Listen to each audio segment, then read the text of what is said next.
Good morning. অনেক দিন বাদ প্রায় অনেক দিন বাদ মাঠে আসলাম। আজকে একটু সবাইকে শুভ বিজয়া করে যাই, তারপরে তাই না সারা দিন মুভমেন্ট, কোনো সময় দাঁড়িয়ে থাকছে না। আচ্ছা, তো সবাইকে গুড মর্নিং।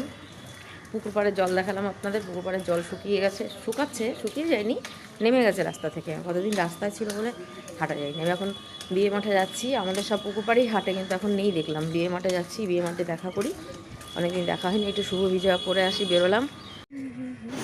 এই দেখুন আমাদের বিয়ে মাঠ। আমরা যে মাঠে হাঁটি, এই যে পুজোর প্যান্ডেল খুলে নিয়ে গেছে, বাঁশগুলো এখনও রয়েছে। আর একটা দোলনা রয়েছে, নাগরদোলা রয়েছে দেখলাম। নৌকায় করে সেই দোলে না, সেই একটা রয়েছে। আর এই যে মাঠে ছেলেরা খেলছে। এইবার বৃষ্টি যদি না হয় তাহলে মাঠটা রোলার দিয়ে ঠিক করে আবার হাঁটাহাঁটি হবে। এই দেখুন আকাশে আজকে খুব একটা মেঘ নেই, নীল আকাশ। এই যে জল ট্যাঙ্কি, আর এটা ছাতিম গাছ। এই যে ছাতিম গাছে কত ফুল এসছে দেখুন। এই ছাতিম গাছটা পুরো ভর্তি ফুল। এই যে আমাদের বিয়ে মাঠ, জল ট্যাঙ্কি, যে মাঠে আমরা হাঁটি আপনাদের দেখালাম। এই যে ছেলেরা ক্রিকেট খেলছে। আজকে আমার হাঁটা হয়নি, আমি জাস্ট একটু দেখা করতে এসেছিলাম।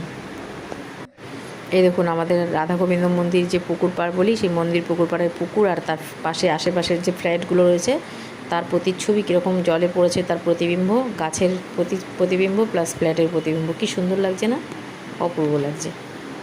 এই দেখুন পুকুর পাড়ে মা লক্ষ্মীর পুজোর পরে মাকে কে বসিয়ে দিয়ে গেছে, জানি না কে বসিয়ে দিয়ে গেছে, কীরকম লাগছে তাই না দেখে। আচ্ছা, ফিরে এলাম ঘরে। সবাই ভালো থাকবেন।